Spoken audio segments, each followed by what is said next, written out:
So when you have the reapportionment, right now, this is just on total head in the district you represent. Yeah, it don't have nothing to do with everybody. I don't know why I got time to They're like every 10 years they do something they call redistricting, and that's based off of voters. Is that the state legislators and stuff? They should be.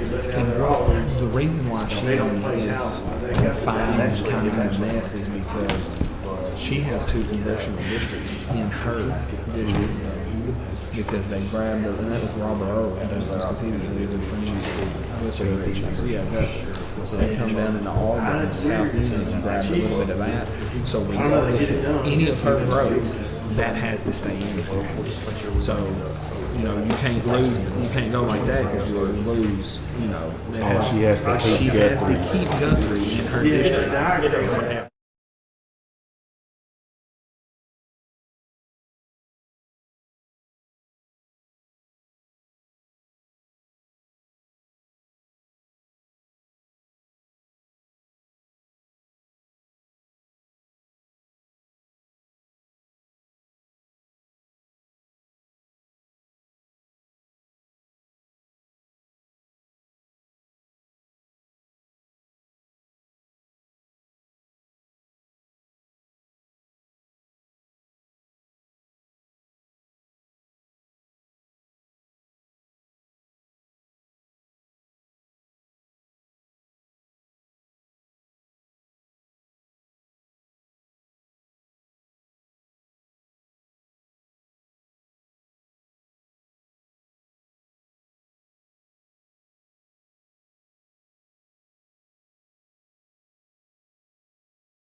You saw my hands at the Barbara. Scott, you ready? We'll share our scars. Good morning, everyone. Sorry for the delay. Before we get started, I'm going to ask Mr. Mike Humble to come up here. Brother Mike Humble to open us up in a word of prayer. Okay, let's pray. Lord, we just thank you that you're in this place, and we invite you in here to making the decisions that need to be made for our county. And Lord, you said, first of all, pray for those in authority, and we do pray for all those in this room that's in authority, Lord, that you would just guide them and give them wisdom and give them understanding. And Lord, we thank you that we live in Logan County, Kentucky, that we're so blessed. We're blessed above measure. We're not in war. We have a peaceful place, and I thank you for all those in leadership that's in our communities. And so we just ask you to honor this meeting today. In Jesus' name, amen. Amen. We'll call this meeting to order by saying our pledge to the flag. I pledge allegiance to the flag of the United States of America and to the republic for which it stands, one nation, under God, indivisible, with liberty and justice for all. Thank you, everyone. I know you were talking about population, but in the end, it's almost all the same. I was thinking about that. Welcome, everyone, once again. First off, I need the approval for minutes. Motion to approve. Second. I have a motion and a second. No further discussion. Roll call, please. Davenport, Yes. Goodwin, Yes. Wilcott, Yes. Harper, Yes. Crawford, Yes. Bolden, Yes. Baker. Yes. Next up is an amendment to the agenda. Amend the agenda to add the first reading of ordinance number 23-110-01, an amendment to ordinance number 11-110-01, an ordinance relating to the reapportionment and redistricting of magisterial districts of Logan County as item number 8. Motion to amend the agenda as presented. I have a motion and a second to agenda the amendment. If no further discussion, roll call, please. Davenport, Yes. Goodwin, Yes. Wilcott, Yes. Harper, Yes. Crawford, Yes. Bolden, Yes. Baker. Yes. Next up, once again, is Mr. Brother Mike Humble to speak to us about the Agape Foundation organization.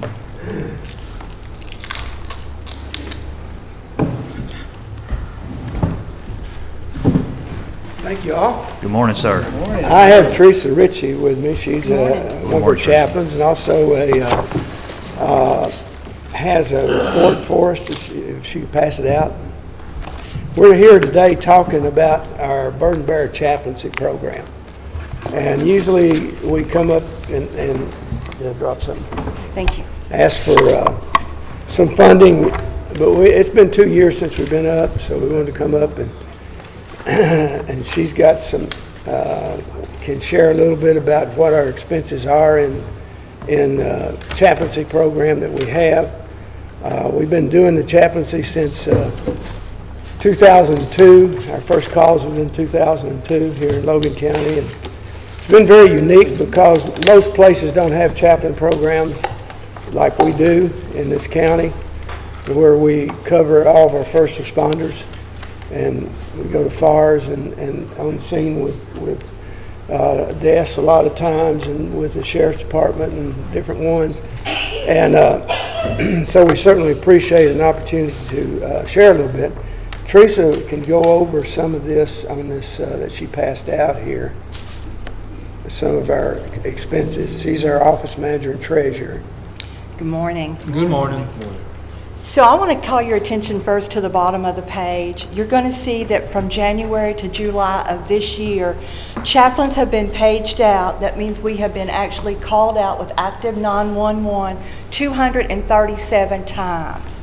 That doesn't mean it's just myself or Brother Mike. That means all the chaplains in Logan County, and there are currently 9 of us serving. Number of people that we have assisted. This can be your firefighters, this can be the victims' families, this can be your police officers, DCBS. We are just everywhere there we are needed on a scene or even after the scene. And we've assisted 1,591 individuals. That totals out to 554 unpaid manpower hours, because we are all volunteers. Nobody gets paid on this. So our expenses for our fiscal year ran from September the 22nd through the first part of August of this year.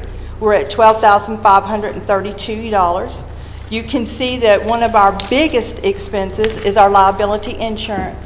We carry extra liability insurance in order that should someone accuse us of saying the wrong thing to an individual, and then they go ahead and commit suicide, then we are covered. We have representation and we are covered. Should they accuse us of making an improper gender remark,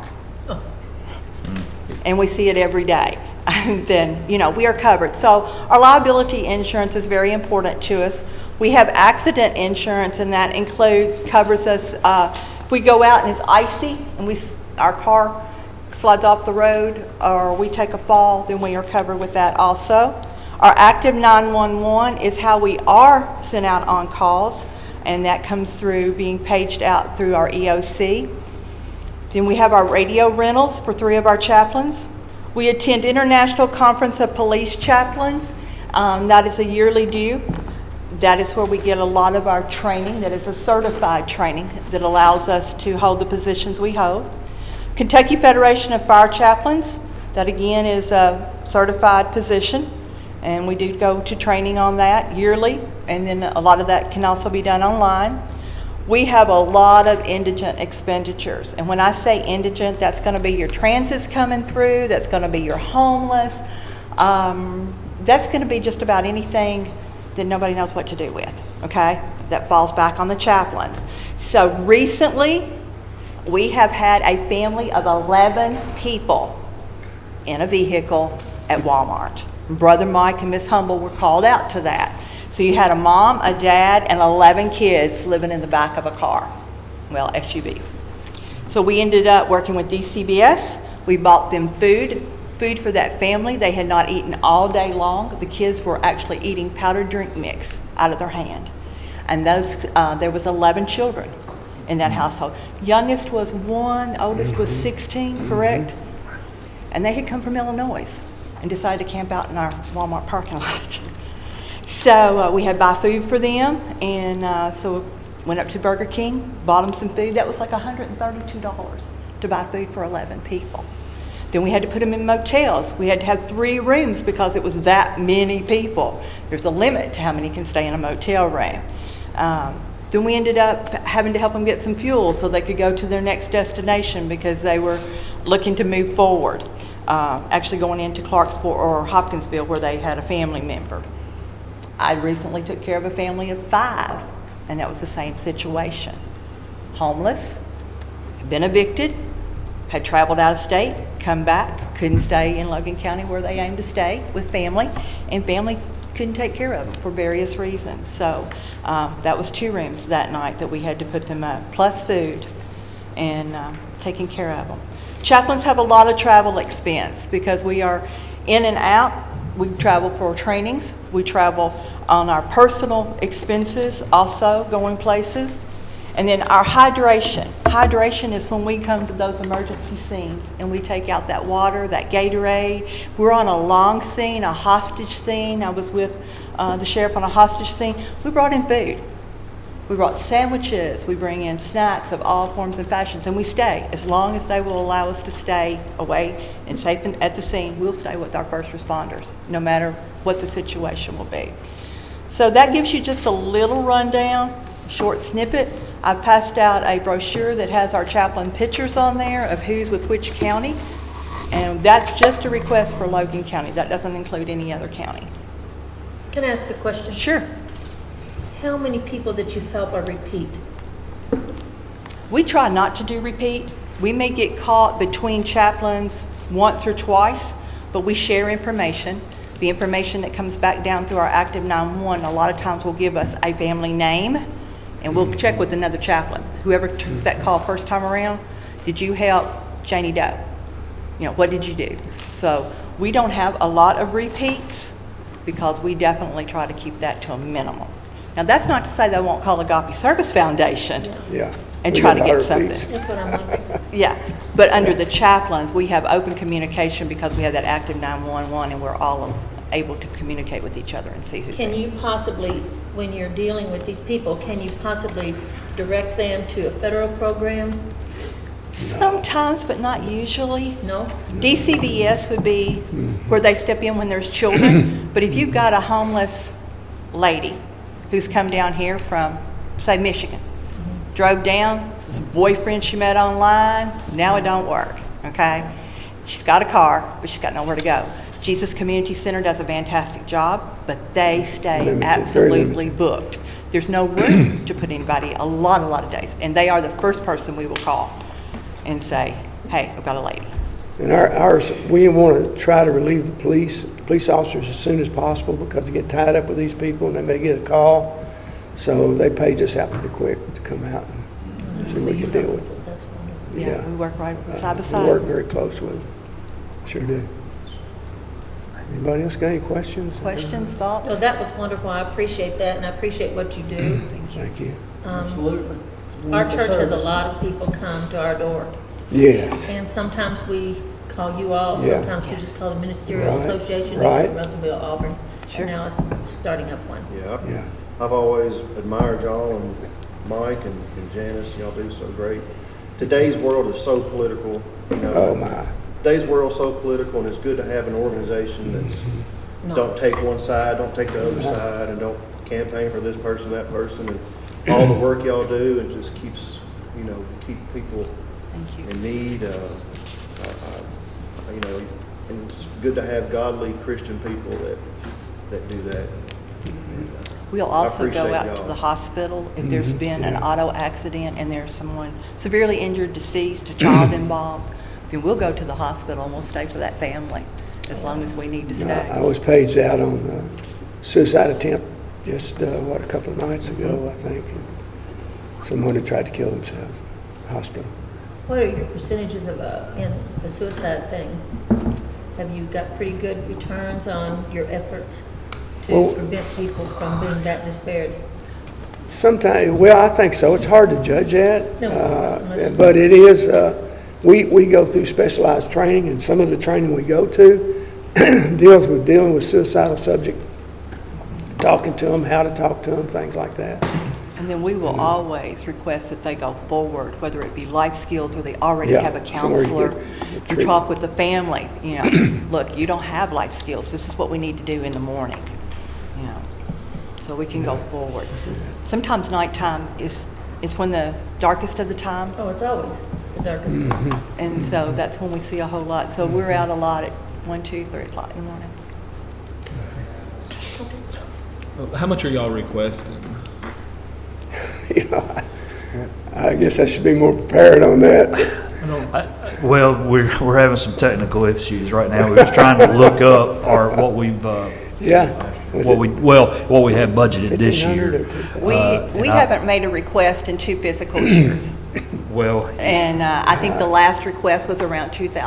Yeah, I think so. as I said, we're having a little bit of technical issues trying to find that number. I know it's in here, and I know we have money budgeted for it, and I'll make sure that gets passed Okay. on. Okay.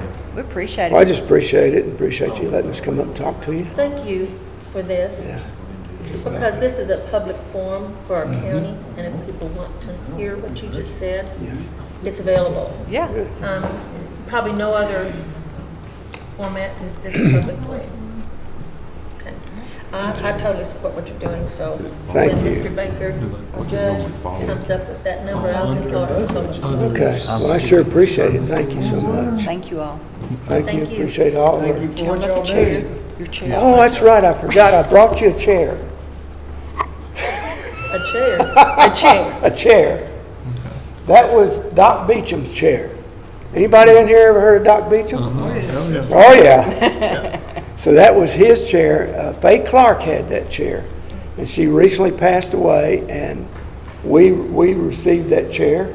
And I said, you know, this chair needs to be in the courthouse somewhere.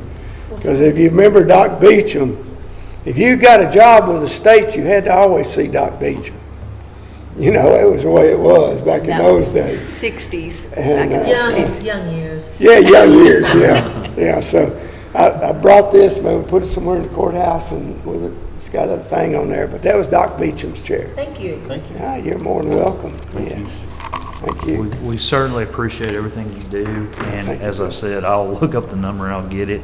That's fine, thank you. I'm kind of panic searching right now, and it's not should be. working for me. So as soon as I figure it out, I'll let you guys know. That's fine. Well, hopefully you don't need a chaplain anytime soon, but thank you. for Well, letting we us serve. know if we need one, you'll be You there. do, we'll talk to you. Thank you both. Yes, thank you. Well, I appreciate that. Thank you again for everything you do. Next up is Greg Meacham with Little League Association to address the court. Good morning, Greg. How y'all doing? Good. Hey, I appreciate your time. I am the new Little League Baseball president. If you've been by the Little League Baseball field or facilities out there, it's in bad shape. We've put together a pretty good board for right now. I'm here to ask for probably some help and some suggestions on what I can do to try to get some of this work done. My main goal right now is the backstop is in bad shape. I would like to have it replaced. The fencing, I'll be 65 years old next Thursday. I was the first group of kids that got to play on that field, so that was 53 years ago. And I'm going to say the fence is probably the original fence that was there. I give Bobby Sawyers and Jack Whipple a lot of credit because they put the park together.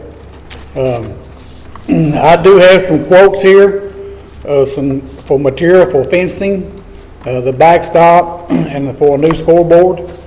I'm kind of, this is something kind of dear to my heart. I've been around sports all my life, still do it. The Little League program has kind of gone, 2009 I think it was when they went to the World Series. Logan County was on the map, and now baseball in Logan County just kind of took a nosedive. I'm going to do my best to try to bring it back up to where it should be. We need to get more kids involved in playing Little League baseball. There's, you hear talk of, I know what the county's been doing about they're looking at a sports complex and everything. My goal is to prove that if we can fix this facilities and get it looking like that it should be, there's another field 100 yards from this field that we can get fixed fix it too, and then we can just double the amount of kids in our park and try to get some, some good summertime activities back for these kids. Like I said, I've got some more people that I'm trying to get some more quotes and stuff done. I'm a firm believer that if I can put a good board together, that I've got some good parents, and a lot of this work that I'm hoping some of the parents can do, because that way it eliminates a lot of the cost. H&H has given me a quote on the backstop. Clarksville Fencing has given me a quote on the fence, and then I got a couple quotes on the scoreboards. But like I said, I just need suggestions on what I need to do and help. And like I like to recommend everybody that if you have a chance, just to ride by and look at it. I think Tyler's got a son that plays out there. He can vouch for the shape that it's in. Bad shape. And again, my goal is to clean it up. And I mean, not just the baseball field, but the surrounding where people sit. As you walk down to the first base dugout, there's about a 2-foot drop off the blacktop. I think a few years ago, a woman fell off there and broke her hip. I am supposed to meet with the mayor tomorrow out there. I have been to city council and discussed this with them. They seem pretty open about it, but it's something that I would like to get done now, because if I can get this done now, my goal is, I've talked to both high school coaches. I've got other people involved. We're going to try to start doing something during the winter time to get kids involved. We got both high schools have got nice indoor facilities that they've offered to let us use to bring kids out there on the weekends, maybe, to let them throw a baseball and just try to work with them. But I like to get this done, like I said, pretty quick, because come the winter time and come, January and February, I'm going to be working on recruiting kids to get to play Little League baseball. And I need to be concentrating on that. We're putting together, which my son-in-law, Chris McGinnis, is helping me print a letterhead to sell signs. So that's one of our goals, to try to make some money quick and get some stuff. But my goal for money that we can make is for the kids. I want to provide them with uniforms, not T-shirts. I want them to look like Little League baseball players. I believe we can do it. It's going to take, it's going to be a group effort. It's not no one individual doing it. It's going to be a group effort. But I want to give the kids a place to play. I'm fortunate. I do a lot of umpiring. I travel everywhere. I see multi-million-dollar parks, and I see parks that's, kind of about like ours. But like I said, I'm just asking for some help, suggestions what I can do. But if you got any questions, so all right. I think, correct me if I'm wrong, the history of maintaining of the ball fields at the park is that the city always took care of it themselves, and then the Little League board decided that they wanted to take care of it themselves. And so the quality of the field was then put on the shoulders of the board. So I have no doubt in my mind that with Greg Meacham in charge of the board, that the field's going to get fixed. There's no doubt in my mind. But my issue is, what about when Greg Meacham's not on the board? You know what I'm saying? Yeah. I wish the ownership could, they still need somebody like you Well- leading the pack, but I wish the ownership could go back to the city. I'll give you, here's kind of the history that I know about it. Yeah. When I played, which, I think I'm gonna say the Aquinas Club or one of the Lions Club, they really helped do a lot. The field stayed in great shape. Even when my son played in probably the 90s, the city did take care of it. They drug it, they kept it mowed, they kept it lined and everything. Now I think what you're talking about is when the All-Star team come along. I think what they done, and this is just my thinking, their intentions is during the season they would take care of it. Now I don't know if they went to the city and said, listen, we're taking complete control. I think what they meant is during the season we will take care of it. Okay, my goal is to hopefully to get this going and get it set, and then maybe somebody behind me say, listen, we got something good going, let's keep it going. Now, I take care, if any of you been out by Ernie's Lawnmower Repair, there's 2 softball fields there that belongs to Ricky Holloway. I take care of them year round. I work on them year round. This field here, if it gets like I want it, I'm going to take care of it year round.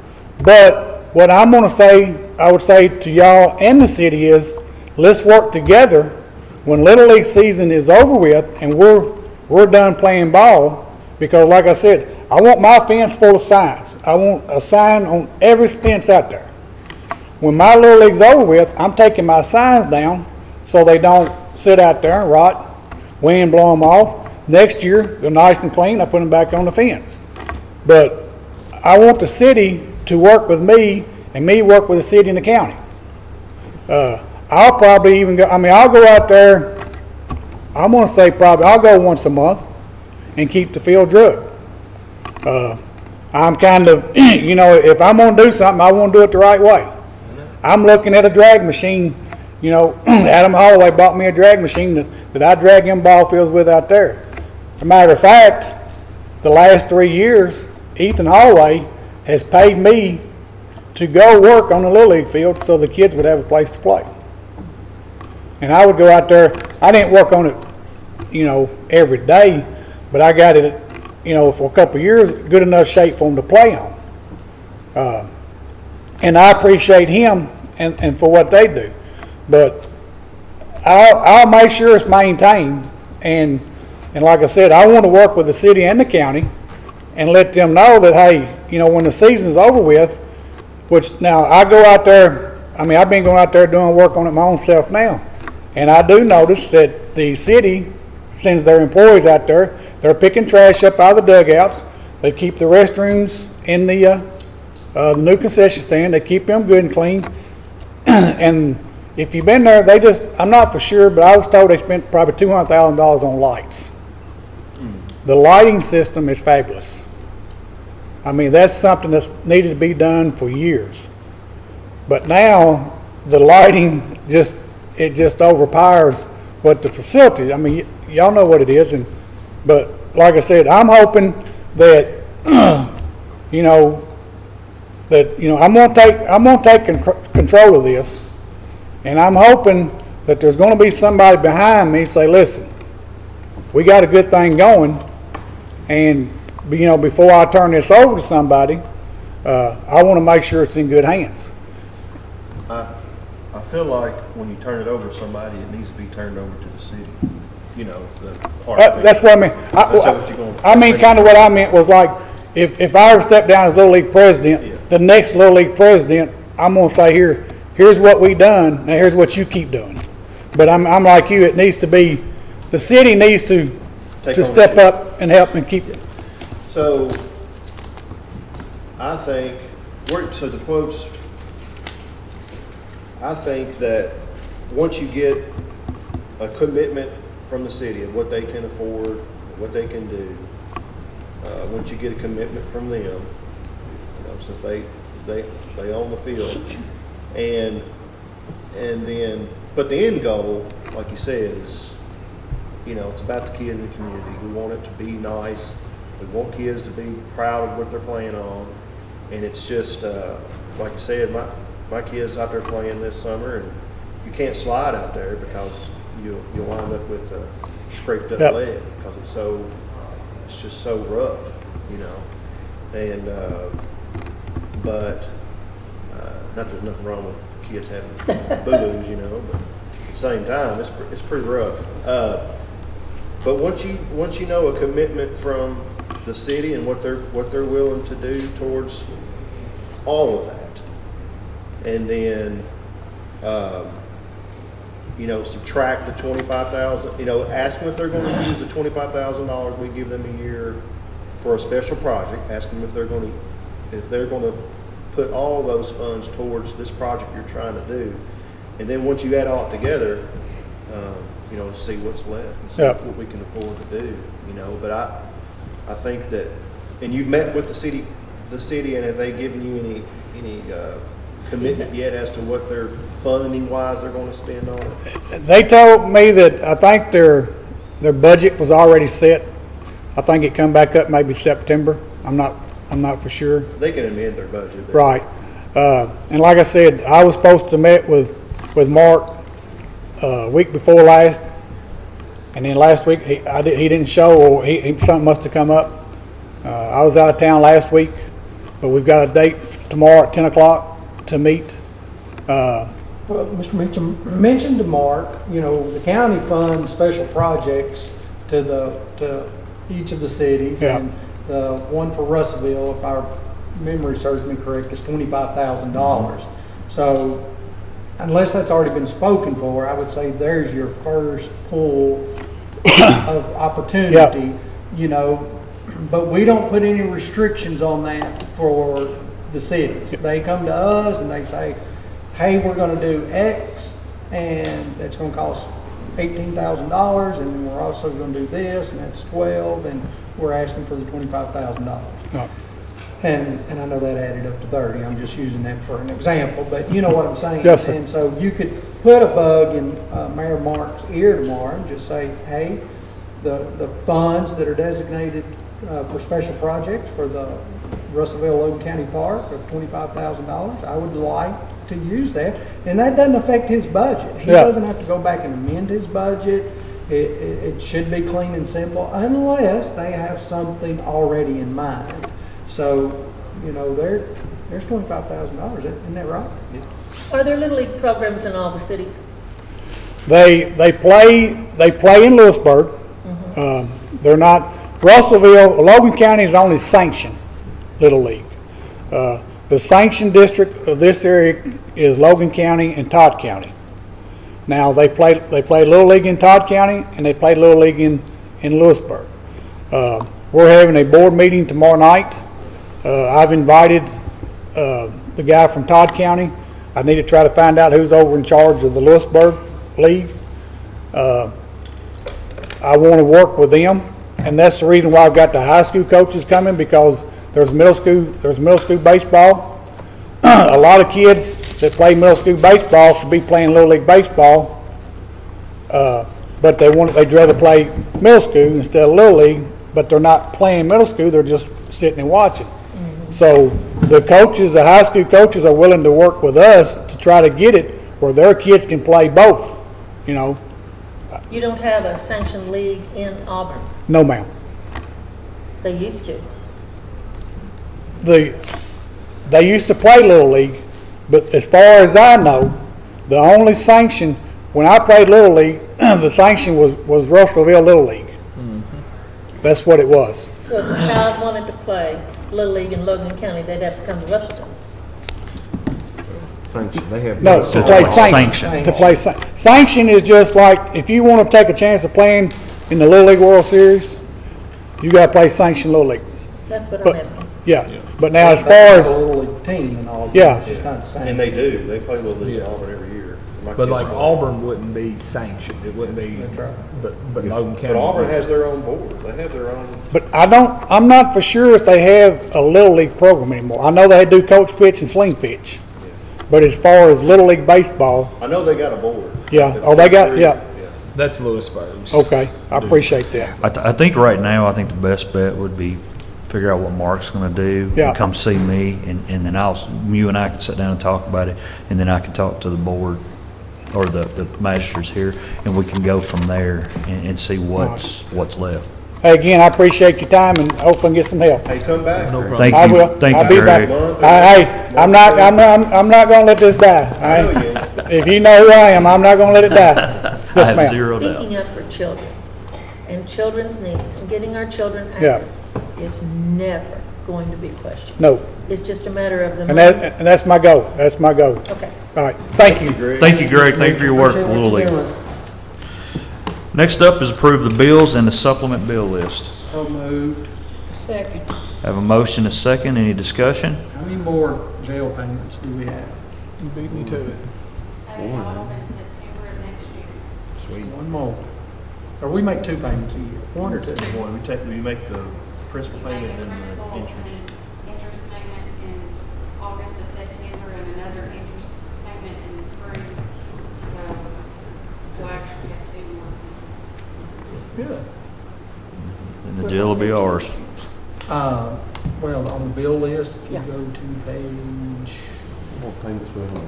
9, Page 9. and if you look, it's the $315,000. It's kind of almost in the middle of the page. Okay.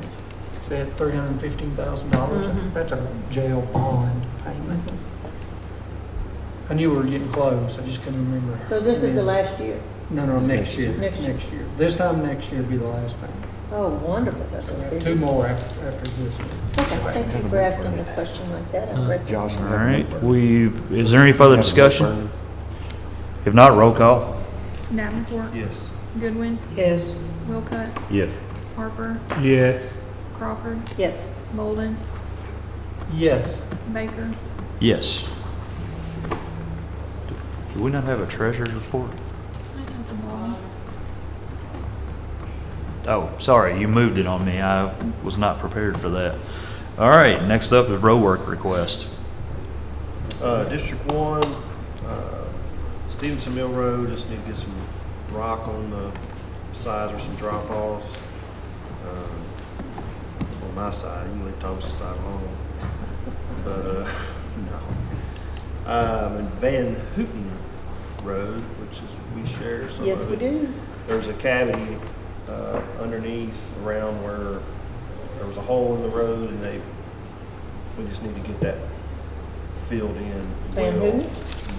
So we share that one? Yeah, but, gentleman on District 1 side called me and just need to make sure that's not continually opening up to, so let's check that out, and other than that, continue maintenance. Thank you. Thank you. District 2? On the Corinth side of Clay Dawkins Road, there is a sinkhole that has fallen through on the edge of the road. And I sent an email to Miss Cindy, but just wanted to set that out there. And also thank you for all the cleanup, from the storm damage. It looks great. And on Dot, Burnplain, Smith, all that out there. Great. Absolutely. That was a disaster out there. They've been working tirelessly out there getting that taken care of. All right. District 3? Just continue maintenance and appreciate the mosquito spraying I see here on my list. I think you got several of those sprayed. Good. Good. District 4? Same thing, continue maintenance.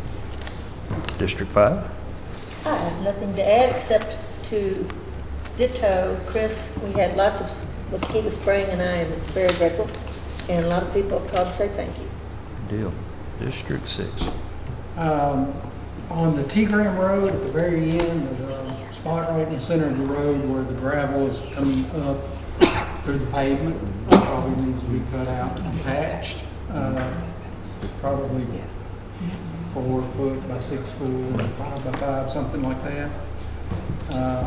continue maintenance on all roads. And then I would ask you and Kelly, if y'all, this is a state road, so I have no jurisdiction over it, but the house right before the Corinth Market, the state came out there a month ago. There was a tile right at the road that, kind of, went parallel with the road. And the state come out there and dug that tile up. Maybe it was stopped up, I guess. I mean, that ditch is 5 foot deep and 3 foot wide. Went across their sidewalk so they could get to their mailbox. And dug that out. They put a tile big enough to go across the sidewalk, put the sidewalk back, and the rest of it's open. And that ditch is this far from the edge of the road. And it's a 5 foot deep ditch. I don't know why they didn't tile that back. Okay. And close that over. I mean, and it wasn't the homeowner that called me. It was somebody who lives down the road. He's like, man, you need to get this filled up. And I agree. I absolutely agree. I'll talk to Kelly about it. Kelly and them are still out there, I believe, at DOT trying to get all that finished up today. That's the reason he's not here today. But I'll talk to him about it and see if we can't get that taken care of. Stay, talk to Luke Gillum or somebody and see what the plan is there. I will. I'll make sure we look at that and get it taken care of. All right. I need a vote for the roadwork request. Motion to approve. Second. Got a motion and a second. Any other discussion? Not roll call. Davenport, Yes. Goodwin, Yes. Wilcott, Yes. Harper, Yes. Crawford, Yes. Bolden, Yes. Baker. Yes. Next up is our elected officials. Sheriff Stratton, come on down.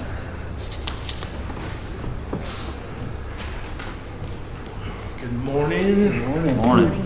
First, start with the fee report and get it acknowledged. Got it. Motion to approve the July fee report for the Logan County Sheriff's Department. Second. I have a motion and a second. Any further discussion? Not roll call. Davenport, Yes. Goodwin, Yes. Wilcott, Yes. Harper, Yes. Crawford, Yes. Bolden, Yes. Baker. Yes. I got a few more things. I want to start with, I want to give a shout out to the Logan County Airport and George Offutt for helping us get to Missouri to pick up the cars. They actually got a pilot and flew us up there, so it saved us a lot of time and money and scheduling on that. So I wanted to thank them for that publicly. And then, of course, Brother Mike and the chaplains are a great asset to the county. I don't have to really say much about that, but they help us tremendously on coming out whenever we need something. If we have a transit or somebody that we can't really do much with that needs a place or just a little opportunity to get moving, we can call them in a moment's notice and they come out. So they're a great asset to the community. I do have a personnel action request that I thought I'd already done, but it's for the 7th SRO. It's Joe Gregory. He retired from the Kentucky State Police earlier this year. Joe is from Logan County again. His dad was a fire marshal and he actually worked Logan County as a trooper. So we're excited to get him hired and him be our 7th SRO. Close, you're close to everything, aren't you? I'm trying. I'm trying to get there. Good. It's just good for Logan County. It's very good, and like I said, we've very blessed with the SROs that we have. So, and Joe will he will work out at the CTC and the high school in between both those two campuses out there. So, and of course, we have one that will be inside the high school. So, Good for you, Steve. Good so for we're you. excited. I am too. I had to backdate that because, like I said, I thought I'd already done that one, so it's for August 1st.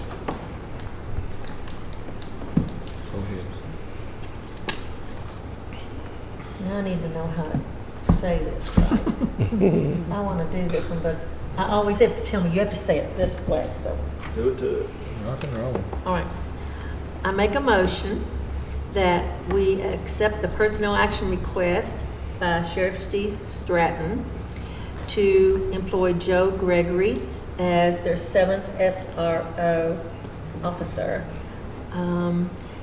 Base schedule LC-RO-1,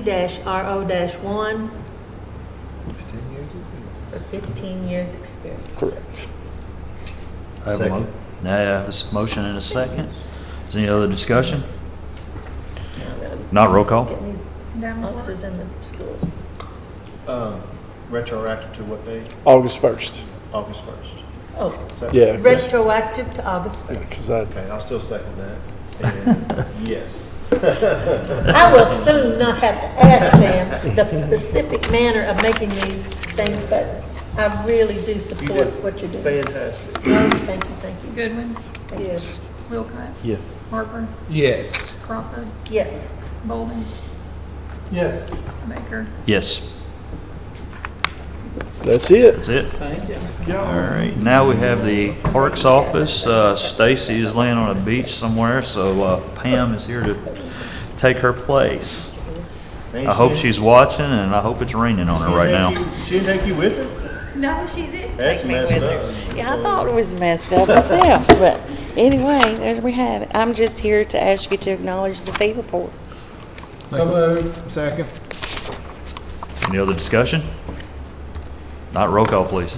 Davenport, Yes. Goodwin, Yes. Wilcott, Yes. Harper, Yes. Crawford, Yes. Bolden, Yes. Baker. Yes. We should have asked you 15 questions. You should have. I'm ready. Okay. I could, maybe.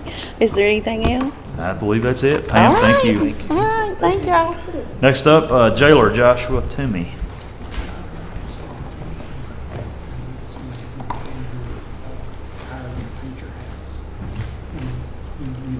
Good morning.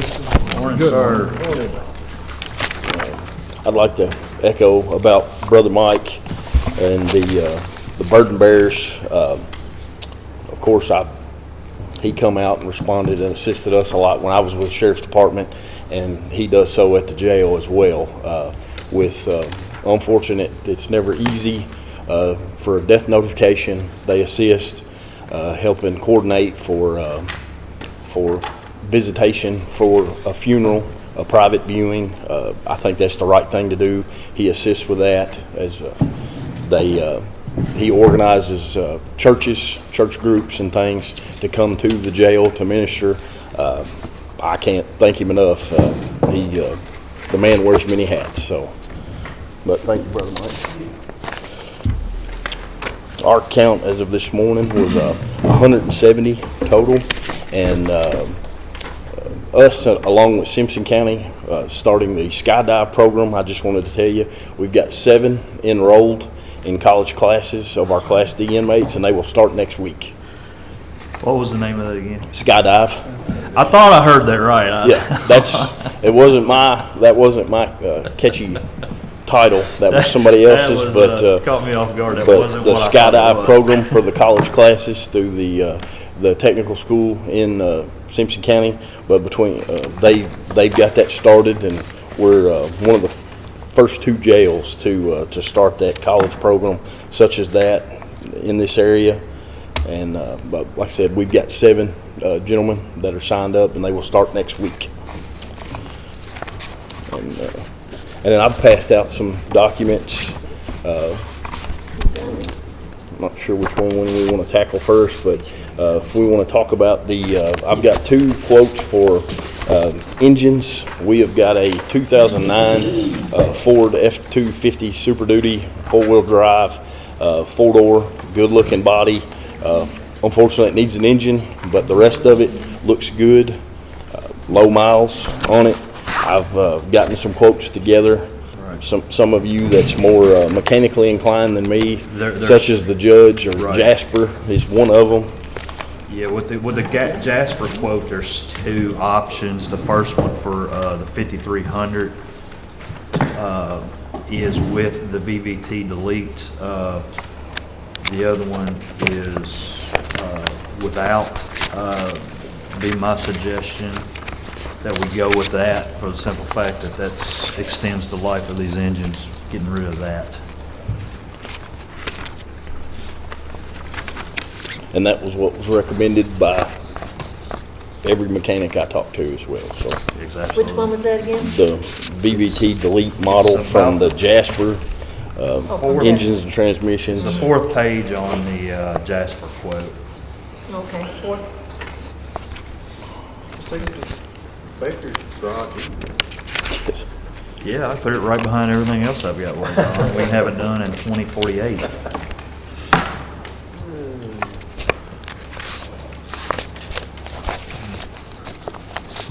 You've got this budgeted. Yes. maintenance and stuff. Yes, sir. For that, we've got more than enough than what we need for that in the budget already. So would the total price be 4806 plus the 800 plus the 250? No, Will we no. get The 800 core the we would credit? get back, and they offer free shipping and free pickup. So once the engine's pulled out, we'll get that 800 core charged back. They will pick that up once the old engine's out. So what's the total price? The 5361 plus the 472 for the for their engine kit that includes more items. The page before that, yeah. And their engine kit compared to the powertrain products includes more items, more warranty. It's a 3-year, 100,000-mile warranty on that engine. So y'all already analyzed the quotes and Yes. you recommend the Yes, and that's the what. Jasper solution? The Yes, sir. the actual figure would be the 6,083 by the time you add the $250 skid charge. 6,083? 6,083, and then you'll get 800 of that back, which will make the actual quote 5,283. Yes. But you'll need to be able to write a check for 6,083 and they'll Yes. reimburse you. Yes. Okay. I make a motion to approve the quote from Jasper Solutions for a total of $6,000.83, contingent upon receiving, what was that amount? We're gonna get back? The $800. Contingent upon receiving $800 credit for the core. 6,083. You said 83 cents. It's $83. I did? Yeah. I didn't catch that. $6,083? Yeah, dollars. Dollars? Okay. You said $6,000 for 83 cents. Yeah, 6,000. I just don't even know if I want a second. $6,083. Zero. Not $6,000.83. Tyler said if it's wrong, he'll pick up the rest. Tyler's not often caught these things. So, Crazy. All right. I have a motion. Do I have a second? Second of it, yeah. he's got a second it, Thank Tyler. you. There you go. Thank you. Thank you. Is there any Thank other you. discussion on that? Nope. Good Not job. roll call? Davenport, Yes. Goodwin, Yes. Wilcox, Yes. Harper, Yes. Crawford, Yes. Bolden, Yes. Baker. Yes. Where's this money from?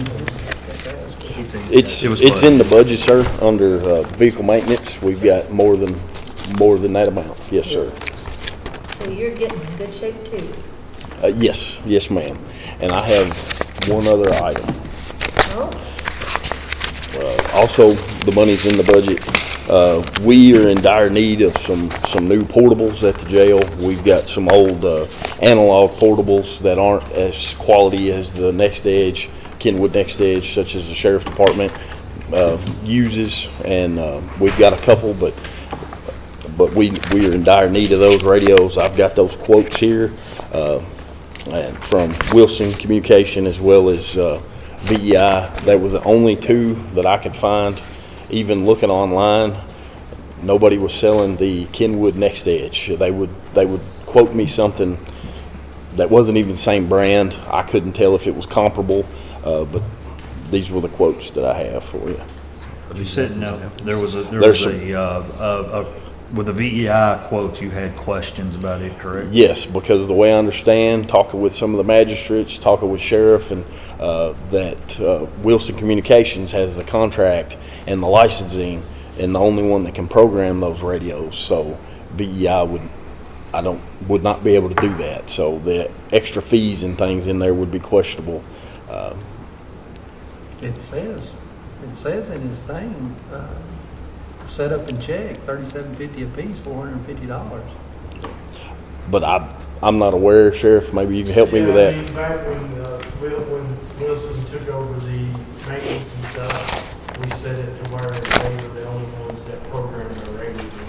buy radios wherever you get it, but Bluegrass is the only one, Wilson is the only one that's supposed to program it.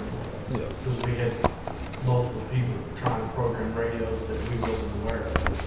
So we allowed only one person to do our programming for the county, that way we know who has what. It's my understanding the radio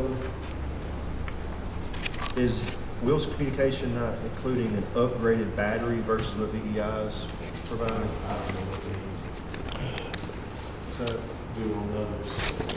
For extended life battery? I was thinking it was. Yeah, they got a 2,000 milliamp battery versus.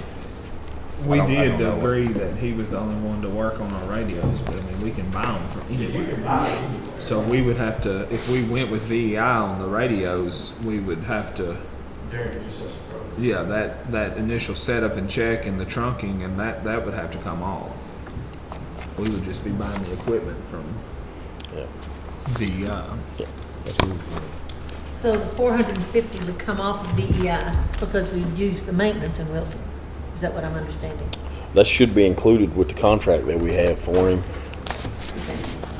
They give him a 30% discount. And I don't understand where that come from, because he was, of course, he was cheaper per handheld and per shoulder mic. I don't know where the other discount come from, because the other was higher on everything all the way around. Make a motion to approve an expense up to this higher amount, but let Josh decipher through the better deal. That is a very good idea. I make a motion to allow the jailer to spend up to $13,237.20 based on his recommendation for either of these programs. Thank you, sir. Second. Thank you. So I guess the only question I have, if we go that route, and I think it's fine, but I think if you didn't accept this quote right here, it would have to be that it exceeded $13,237. I mean, he's the one that's gonna have to face the auditor, not me and you, and you're gonna have to answer why you didn't accept this quote and put it out for bid. You asked for 2 quotes, and I think we would have to reject both these quotes. I mean, unless the equipment wasn't the same, unless batteries weren't the same, unless something is different in those two. But as I read it, it looks like the VEI has the better. But I guess what I was thinking Piece of is equipment. if Wilson has to program it, then that's gonna be an additional charge on top of the Well, right now, VEI you've quote, got, right? you've No, got, Wilson programs our radios and part of his maintenance contract, so he don't charge us. I mean, we've already paid for that every year. So the maintenance contract we have in Well, then we place would have covers a this? cheaper one then, wouldn't we? If it's part of his, I mean, They the don't way I charge look per at it, you've got unit. another $850 that's potentially coming off this 10,900 quote. so was interpreting it, we would have to pay Wilson no matter what for the VEI We're radio. paying But for it- that every year. and we put But the it way I out. understand from VEI, that the price is in total with everything, so I don't know that he would honor that discount if he's not gonna get to program them and those additional We can't fees. program it. Yeah, and that's what I understand. So we just that needs to be clarified, if he has to program them, which is part of our yearly monitoring maintenance contract, our guy that we've selected for that has to do the programming and keep the master list and all the programming information. We don't privy that information to anyone else other than who's got the contract. But also, And even if he didn't take that off, he's still cheap. He said, I know. no, I'm not taking that off. Well, sell us the radios and don't do it, and you're still paying $10,974, and he's $2,700 cheaper than the we other. need to make sure the radios are apples to apples. Yeah. That the battery's not different. I think Wilson's got about $100 more in batteries. And I agree, I'm gonna vote yes on the motion, but I just saying, don't let that be easy for you and just say, hey, we're just gonna make it easy and go with Wilson, because Wilson does not have the contract to supply us with equipment. Okay. And that was that's where I not what he's wanted got. clarification. He's got the contract to do the maintenance and his equipment to perform that maintenance as at cost plus 10%. And that is what his contract reads, because he's gonna get in trouble with the auditors when they look and say, well, you got 2 quotes and you spent $3,200 more dollars. So can we ask him to table this until he asks VEI if they Well, will? what the motion is Chris has set the motion forward to go up to that maximum amount and let Josh investigate the differences a little bit better. There's no reason But to he table. also knows that sometimes if it's, it don't have to be just because of cost, it can be for other reasons. Yeah, availability, VEI may be able to. Does get that for VEI 3 have the months. radios? Not to my, no, they don't, but Wilson does. They're in stock at his office, ready, so. We need to specify that we're taking the best bid, and that makes me a little concerned how we do that if we're just sending Josh off to do that. So there would need to be some sort of report that specifies that it's not apples to apples, and that's why you're going with one or the other. Maybe report that at the next meeting. It would be cleanest to just come back in 2 weeks. That's what I think too. I think. Hey, I'll withdraw my motion and table the decision until Josh has an opportunity to sort out these details. Since Wilson has the maintenance contract already, correct? But availability may be a bigger factor in this. Well, availability, and if you're not apples to apples on this, I mean, and that's one of the things that needs to be made clear. Sorry, Josh. Didn't hold. I understand. All right? Thank you. Bring it back. Thank you, sir. Thank you. Oh, I had a question. How many, This, employment, how many openings do you have? I saw you were doing a job fair or advertising for detention. yes, we got a couple admin positions open, and we're still looking for, we've got a part-time gentleman that's gonna start here in a couple weeks, and that's retired and just wants to pick up some part-time, and then we've got 2 full-time slots, but on the floor, we're, So 5 yes, spots. yes. Thank you, sir. Thank you. Ben, you have anything? I don't really have anything, but I would like to say that we do appreciate so very much all that our chaplains do for us as well, because they're on scene with us every time we go anywhere, and oftentimes they don't just help with the bereavement of the family, they actually pitch in and help us load bodies, and that's important. It's real important to us because they're awesome to have on scene for many reasons, and I appreciate everything they do, and they always show up no matter what time of day or night it is, and we appreciate that. So I just wanted to echo those sentiments. When are you moving? I don't know, you tell me. He asked when we were moving. We're working on it. Soon, hopefully. It's close. It's way closer than it was yesterday. Thank you all. Thank you. At least 24 hours. All right, let's move on to department heads. Ginger, the ECC.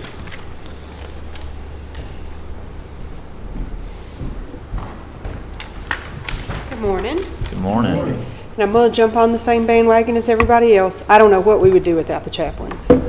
One thing for my department that they do a lot is after, we take the calls, but we don't see it, we hear it. So they come by and give us closure a lot of times, make sure we're okay, especially when we have calls about children, because those are some of the hardest ones for us to take. And to tell Ms. Crawford, we also have kind of a list, because we know who they can and can't help. We know the repeated people, and we go through everybody and try to help them out in that manner. Because there's some people that really need help, and then there's some people that take advantage. Yes. And we try to kind of stop some of that before it gets to them. But all the calls come through us or the sheriff's department or the police department, and we check everybody to make sure they're not wanted or anything like that before they're with the chaplains. You're a filter. Yes, we're a filter. And I went up Friday and got another one graduated from the academy. So we've got one scheduled to go in September, and then the other 2 that I just hired will probably be going after the first of the year. So 1 spot. All my full-time positions will be filled with 1 spot. I have all my part-time full, and we are so happy. Are you actively advertising for that 1 spot too? We got a bunch of applications we're still going through. Okay. Good So deal. So if anybody wanted to apply, Yes. how could they apply? they can either come down in person, they can call, and we give them an email address to send a resume. And what's that number? Not 911, but what's Not the other number? 911, the 4911 number. 726-4911. But, you know, we're doing pretty good. I'm really proud of how far we have come in almost a year. So, Deal. anybody have any questions or anything for me? No, great. All right. Thank y'all. Thank you, Ginger. Denise Shoulders, Archives. Denise, do you have anything? Not today. All right. I've got something for her later. Next up is Solid Waste, Mr. Nathan Copper. Hey, Nathan. Good morning. How are you, sir? Good. Everyone's well, and we had some reports in y'all's tablets there. Recycle Center, I just put in there our report, 21 bales we had in the last month, some paper and metal we had going on. They're working hard, got a good crew of inmates, and I appreciate what they're doing out there. Litter abatement, got a report in there, I believe also, about 71 miles, 201 bags, and 7 tires. A lot of that appreciate with of course, the jail crew, and also some community service from the courts. And so appreciate the help with that, Joe, and judges sending them our way. So it's been quite a bit of work out there for those folks. And I did want to mention, it's coming up later in the agenda item, but I did want to mention a little bit about it if y'all had questions about the litter abatement grant. It's a state grant from the Environmental Cabinet that's funding for our jail and nonprofits to pick up litter. And there's no match with this grant. And the amount of it is about $50,000 that we received in 2023. And so this is for 2024, what's coming up. And if you have any questions, I'm happy to answer. And I wanted to mention that now because I had a little bit of a blurb I wanted to give. We found out something at a state meeting that I wanted to announce and maybe see if something could be done about it. So, as we said, our funding is dependent on the state, and a House bill back in 2022, House Bill 241, as we said, we get $50,000. It's removing, in that bill, way deep down in it, it removes $1 million from the litter abatement grant. And that might not seem like a lot with a state budget, but what that'll mean is several $1,000s for Logan County that we're going to lose. And it's a road bill, and it's not to discount the importance of road projects, but we really wish they wouldn't remove the money from our state grants. And so I just was putting it out as a blurb, maybe for Denise as well, if she was interested, in put it in there that if there's any interested folks about the litter abatement grant, they said contact Representative Petrie and State Senator Wilson to ask that funding be restored for the litter abatement grant. So Representative Petrie's who would come. And the Senator Wilson as well. So I just wanted to put that out there. So the $50,000 grant, use that money towards like $500 we give not for correct. That's correct. Nonprofits. Is there a certain amount of that money that can only be spent on that, or is it just $50,000 on any of it? So it can be spent on all that gets spent on. It's as far as the jail crew to pay a deputy, it gets paid for that, for the supplies for those groups, the litter pickup sticks, the bags, gloves, signs. I can also pay for freebies, some of the stuff I give out, the little hand sanitizers and things, that comes from that money. Is there ever any money left on the table?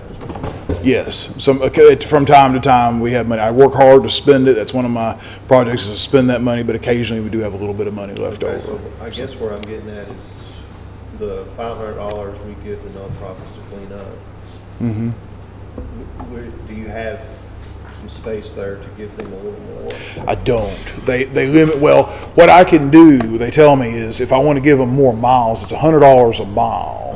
So I could give them 6, 7, 8 miles, something like that. I've generally stuck to the 5 miles because that's been the policy. If y'all are interested in maybe having me do it, limit you $100 a mile. They're going to $100 a mile, unfortunately. So I've thought about that too, but the court added money, and we had to add money to it when we upped it that one time. Well, one time because of tornado. Tornado roads. Okay, yeah. That was the only way we could up it. Unfortunately, they're pretty clear on that. It has to be $100 So a once mile. you've crossed your 500 threshold, that's gone. Well, $100 a mile. So you can work, you can do, they don't limit you on the miles. If a nonprofit group technically wanted to do 20 miles and I let them, then they could do 20 miles. But it's just, you have to have it $100 a mile. Okay. Yeah. So, Okay. That's all I'm doing. okay. And we do pay for the litter abatement deputy out of that money as well. Because they're, whoever that person is, their salary and benefits will come out of that. So that's the majority of it comes. So when we have one that's working in the position on a more regular basis, and we have recently gotten one in there, it takes up more of the money. On your recycle program, how are we doing? Is it any better? Is it higher? You talk about, again, the Scott Waste, yeah, everything seems to be trucking along from what Sam's telling me. I have not had any complaints or any issues that I've heard about from Sam, so everything seems to be doing okay. So no problems with the location you take it to? Yeah, from the Logan West County? Rock and Louisville was, West Rock. yeah, no, not, So still not good. any heard anything, still But no still greater good. numbers. We need the numbers up. The last I looked, and Amanda can correct me if I'm wrong, but the numbers were up a little bit, I believe, in the last, that we paid out to them. So when you pay out more to them, there's more recycling, so it has Okay, been, has that's been good. up a little bit from Because, previous that was months. one of the things we talked about with Logan Aluminum, was somehow increasing our recycling Mhm. in Logan County, not to mention statewide, but we're responsible for Logan County. Okay. You're right. Well, every month, I'd just like to know if you have an increase. I can do that. That I'll would make be sure you know. huge, just to bank on future plans. Thank you. I'll make sure you have those numbers, and I'll Thank you. report that to you. All right. Thank y'all. Thank you, Nathan. Thank you, Nathan. Next up, EMS, Mr. John Holder. Welcome, John. Appreciate it, sir. We don't necessarily have anything, but I certainly wasn't going to pass up an opportunity to talk about the chaplains. But all kidding aside, I do want to illustrate. I know much has been said about what they do for the community and for the citizens, and that's absolutely true. But I also wanted to highlight what they do for the responders, because it takes an emotional and spiritual toll sometimes on our responders, and I know there's multiple different disciplines have reached out to them and had to lean on them from time to time when we were in a tight spot. And I just want to tell you how much we genuinely appreciate that, and encourage any of our responders, no matter what your background, if you're having some trouble, reach out to these folks. They're fantastic. They can help you out. But other than that, we didn't have anything unless there's any questions for us. Amazing, no? All right. Thank you all John, so we much. appreciate all you Yes, guys sir. do. Thank you. All right, now, that's all of our department heads. Now, let's move on to judges' announcements. I've got Ms. Denise has given me a 1.5 mile long sheet, so I'm going to try to go through it as quick as I possibly can. August the 11th is the Logan County preschool screening. Logan County schools are now scheduling preschool screenings for the 23-24 school year. The screening will be held Friday, August 11th at the Logan County CTC. Please call 726-2436 to schedule that appointment. Also on August 11th is Auburn's Glow in the Park 5K walk run. It's at the park there in Auburn. It starts at 7 p.m. You can contact Auburn Tourism for details. August the 12th, 19th, and 26th, the Logan County Archives will be open on Saturdays from 8 to noon. I encourage anyone to swing down by there and just take a look. They love to show off the information that they have. August the 12th is the Dog Days of Summer Festival in Auburn. This event starts at 3 p.m. Food trucks, kiddie parade, coloring contest, Dunkin' booth, silent auction, a raffle, carnival games, and lots more. Then later that evening, the Auburn Party on the Square. Come on down to Auburn's Historical Square as they bring back one of the all-time favorites, Hold Your Horses. I'm assuming that's a band. It is. There we go. That's a pretty cool name for a band. There will be this will be the finale for the annual Dog Days of Summer Festival. August the 19th, Adderville Wildcat Junior Pro football cheer send-off. That will be August the 19th. I don't have a time for that, so Noon, she said. noonish in Adderville. What was the name of At that? the Adderville Square. Oh, it is. I'm sorry, it is Adderville Square at noon.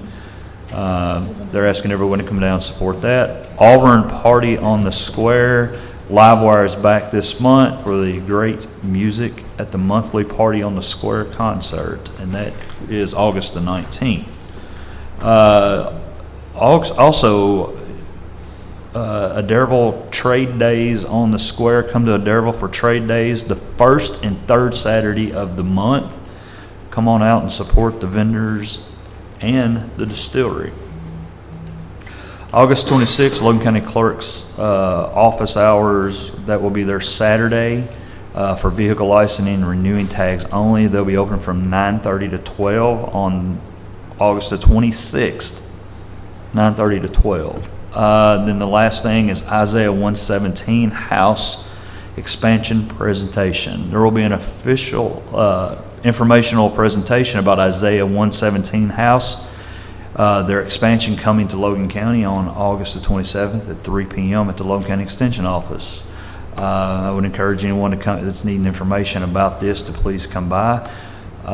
This is something that's going to be great for Logan County. The Isaiah House is basically what they're doing is the way they're partnering up. They're giving these children that are having to go into foster care a whole new beginning, a different way. I think Logan County is this is the very first Isaiah 117 house to come to Kentucky, and it will be coming to Logan County. So I'm excited to have that. Let's move on. Next up is reports. I don't think we have any.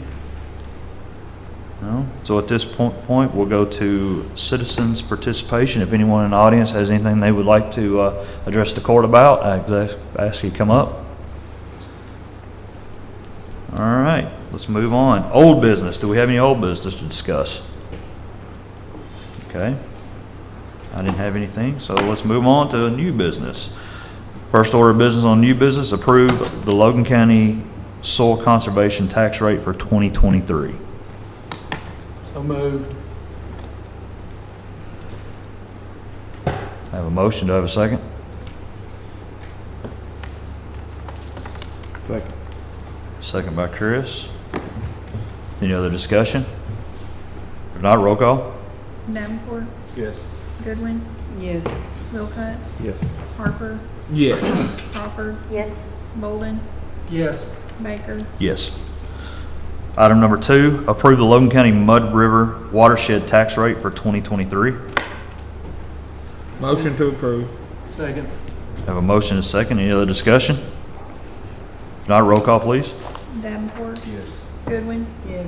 Wilcott, Yes. Harper, Yes. Crawford, Yes. Bolden, Yes. Baker. Yes. Item number 3, approve the Logan County Health Taxing District tax rate for 2023. So moved. Second. Have a motion and a second. Do we know if that rate's the same or not? That's what my It question is, was. yeah, okay. Same as it was last year. Okay, that was my Couldn't question. remember about this one. Any other discussion? If not, roll call. Davenport, Goodwin, Yes. Wilcott, Yes. Harper, Yes. Crawford, Yes. Bolden, Yes. Baker. Yes. Item number 4, approve the county request and agreement for litter abatement program grant funding for grant year 2024. Nathan had spoke about that just a little earlier. So moved. Second. Have a motion and a second. Any other discussion? Roll call. Davenport, Yes. Goodwin, Yes. Wilcott, Yes. Harper, Yes. Crawford, Yes. Bolden, Yes. Baker. Yes. Next up, approve the modified contract for the FEMA DR 4630 Public Assistance Grant. You have offer more description on that? You see that big number? That's what we're getting. 399 million? Almost 400. We're not not getting that much money. Nothing has changed about Right. this. He just Well, has to I sign guess it. and- for the novice, then can you explain what it is, or? It's dealt with the tornado money that we received back Is along. that number accurate? Is that number accurate, really? That's for Well, the that's state. the whole state. Oh, It's okay, I was not gonna for- say, is that No. No. Okay. This is yet one more reason where FEMA just sends more paperwork for us to deal Oh, with. to go through. FEMA loves paperwork, and they love to Okay. change it as much as they possibly can to keep All right. everybody on their toes. That's what I was going, thank you. Just a fine job. What short time I've been here, I've found that FEMA loves to change paperwork. They love You it, have to and then they read every keep dot. everybody on their toes. Okay. Motion to approve. I have a motion and a second. Any other discussion? Nope. Roll call, please. Davenport, Yes. Goodwin, Yes. Wilcott, I guess I'll vote yes. I don't know what I'm voting on, but, It's the total amount that FEMA gives the state. We're voting Yes. on accepting the state total. Crawford, Yes. And we gotta vote. Bolden, Yes. Baker, Yes. Number 6, hold the first reading of ordinance number 23-210.02, amending the Logan County Administrative Code, the selection of Chapter 5, Procedures, Policy, and Code entitled Bid and Award Procedures. Amanda, can you help me out with that one just a little bit? That's where we were gonna change the threshold from There it is. $40,000 to $40,000 due to that KRS. Right. But I talked with Joe and Mandy about it, and so we don't have to do this every single time they change that. We were gonna put in here that we would just set ours at whatever that statutory maximum was per KRS 424.260. Yeah. Because there's a good So chance. moved. Second. All right, good. There's a good chance that could change in the future. Any other discussion? Thanks for the filter. just a question on that. Do we have to advertise? Anything Public- below the maximum, we would be able to do it. With what, the cost of advertising? What's that? Advertising, do we have to? We don't have to if it's under that number. Right. We can just receive bids on it, just like we did those radios.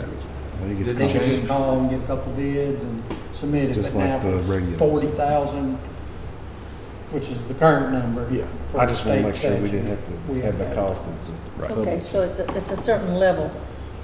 Right. Is that what you're saying, certain level, up to a certain level? Okay.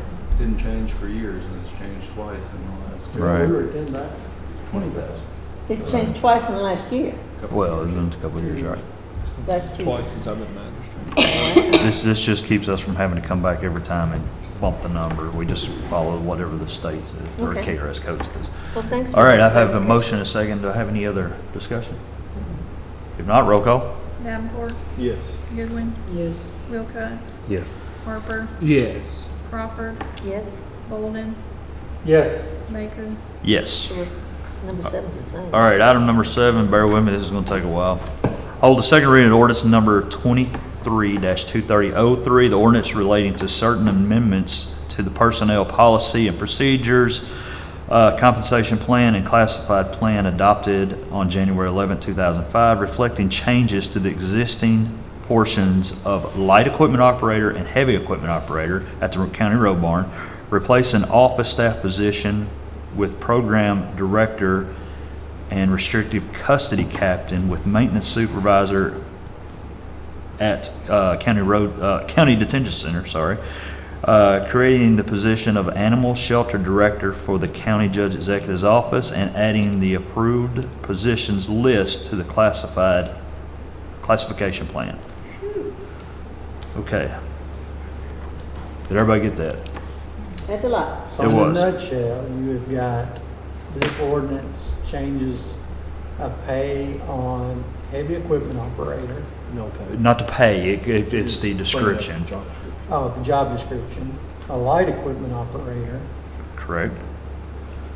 Heavy equipment operator. We are replacing an office staff with a program director at the jail and taking restricted custody captain and replacing it with maintenance supervisor at the detention center and creating the position of animal shelter director that will go under the judge's office. That thing this time about the number of positions were a lot at the jail. He didn't need the restricted custody captain anymore, so we took that away and put the maintenance. Replaced it with a And maintenance. then we took away an office staff and did that programs director. Yes. Yeah, there was one. Basically, we just restructured his. Yeah. Now, and then the last part was the animal shelter director, adding that position because, after speaking with Jason and everybody about the duties of ACO and how we're going to handle the animal intake and getting them out for adoptions, that we voted, had the first reading on adding that position as well, making a total of 2 positions. And that's also in that number of positions under the judge's office. That animal shelter director is in that first reading. Okay. So I'm clear as mud. The only thing that I'm going to communicate here is that I am not in favor of the animal shelter director. I just want to voice that, that I'm not in support of that position. I don't think we're at the point that we have fully determined that we need it. We don't have a clear operating plan of what we're doing with the animal shelter.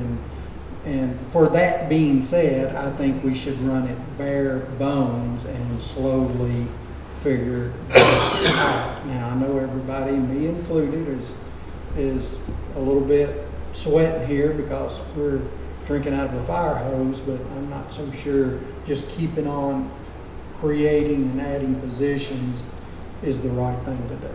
And that's all I'm going to say about that.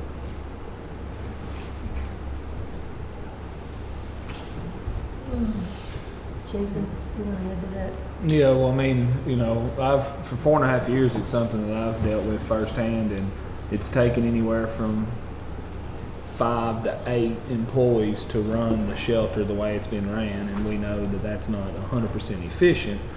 But, so we want to, some of us want to cut ties with the Humane Society and do it all ourselves, but one animal control officer can't handle $1,000 a year and figure out a way to get rid of them. I mean, there's a way to get rid of them, but that's not the way we want to go. So I think don't want to kill dogs. I don't anybody quote me saying I want to kill dogs, because I am 100% not saying that. Okay, so turn the mic up over there. I wouldn't have I got a feedback show Wednesday, and I do not plan on spending an hour talking about dogs.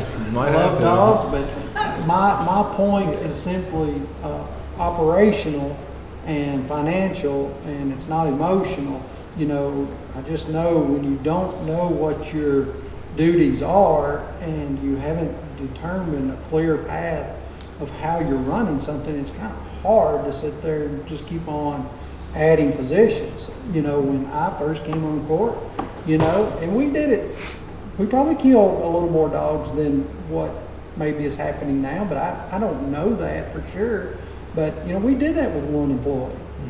Randall Pearson ran that. And good, bad, or indifferent, I'm sure there's terrible stories out there, and there's good stories out there. But we ran that with, one employee, and I think we figure it out with one employee, one facility, and then see how we can partner with others, regardless of who they are. I don't know why we need 2 employees. 2 employees just, the fear is for me, because we know there's going to be changes, okay? There's no way what we're doing now, because none of us, and I don't mean this critically, none of us know exactly how we're going to run this. We're going to figure it out as we go. And when you have 2 employees and the costs associated with them, you just reached your limit of what you're paying, you used to pay in your old contract, okay? You have no money to move forward without adding new money to it. So now if you want to move forward and do something different, you're having to come up with new money to do that. I'm just of the conservative opinion that we do that with one employee. We do what we're statutorily required to do, which is control the dog population. We don't do anything with cats. We're not equipped to do anything with cats, ducks, mice, anything else. We do what we're required to do. And we do that with one full-time employee and the help of maybe the sheriff's department, maybe some other organizations that would like to get in there and help us with, adoption of dogs and whatever. 30 days, 60 days, 90 days down the road, somebody says, and we just can't do it. I'm open to hear it, but when we're not currently doing it, I'm not gonna keep on voting to add employees. What I'll say to that is, we all agreed as a court that what is going on with the way the animal shelter is being managed today, we're in agreement that is not how we want it to be managed. Right? I don't think anybody disagrees there. Okay, so we decided that it's time that we cut our current ties, we don't like the way that it's being operated, we don't like the way in the direction it's going, then we decided we was gonna do it ourselves. But, we paid the Humane Society to be the ACO, and to have that availability. And a lot of that was due to complaints that we don't believe that the calls were being answered half the time. So if they had one ACO person halfway answering calls, and now we've got somebody that's going to be answering calls pretty regularly and working under the sheriff's office, I just that person cannot do all that and the shelter side, which is what Thomas said, he wants the other organizations to take our animals and adopt them out and all that. That ACO can't do both roles. It's just after discussing that with Jason and him seeing the numbers, the intake, it's just not.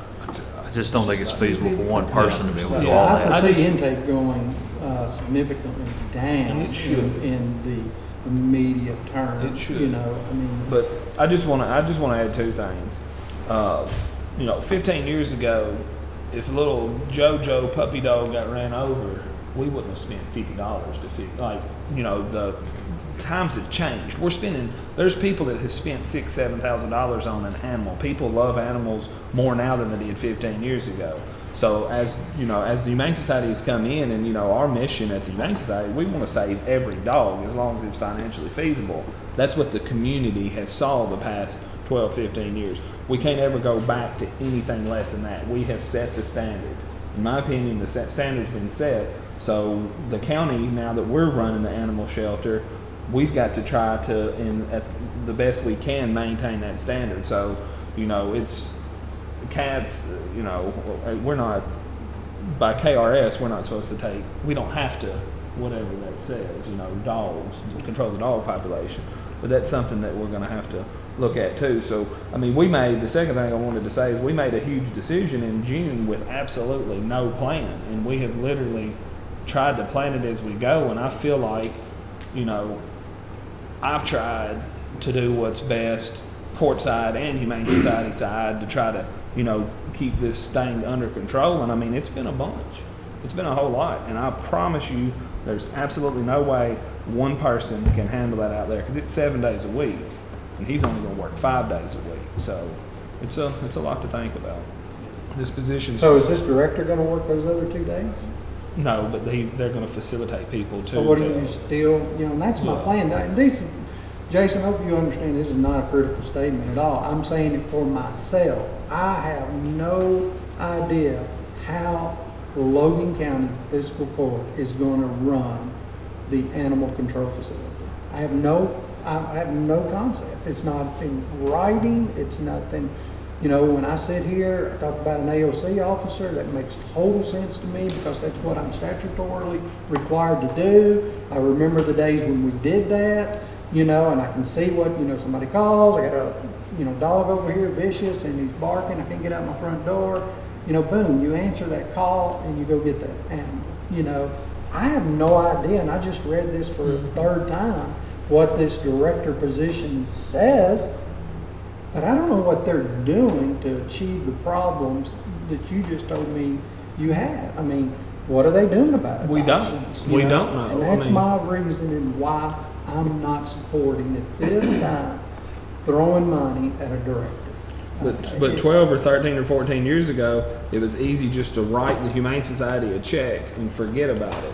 But now we made the decision we're not doing that no more. So we've got to figure it out. Yeah, and I want to be able to have funds available.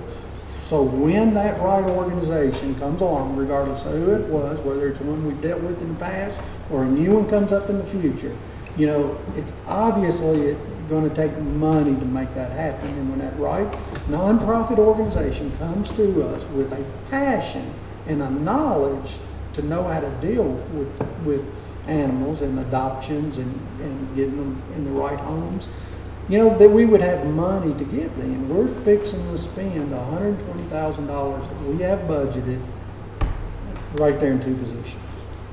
Done. But from what I understand of Tyler and Jason, we're talking about 2 different things. We're talking about someone that goes out and gets the dogs, and we're talking about someone who controls them once they're brought to a facility. And the guy that goes to get the dogs should not be in charge of the facility. That's not his job. Isn't that what I'm hearing? Somewhat. Basically, yeah. Yeah. I don't know. Yeah. Well, that's what I'm hearing. And I agree that this person that is required to go out in the county and pick up animals should not also be responsible for their care where he takes them. So under the, you know, the job description, it's just, you know, it does mention that ensures, let's see, coordinates with outside rescue agencies, shelters, and retail locations, promote and increase animal adoptions, develops programs to promote low-cost spaying and neuter to the public, which that's real important. You know, develops and maintains a good working relationship with local veterinarians, community groups, and other agencies.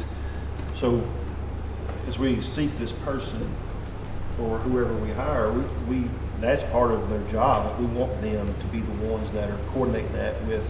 We can't do that as a court, you know. I mean, we don't know anything about the animal adoption world. Jason knows more about it than any of us, but anyway.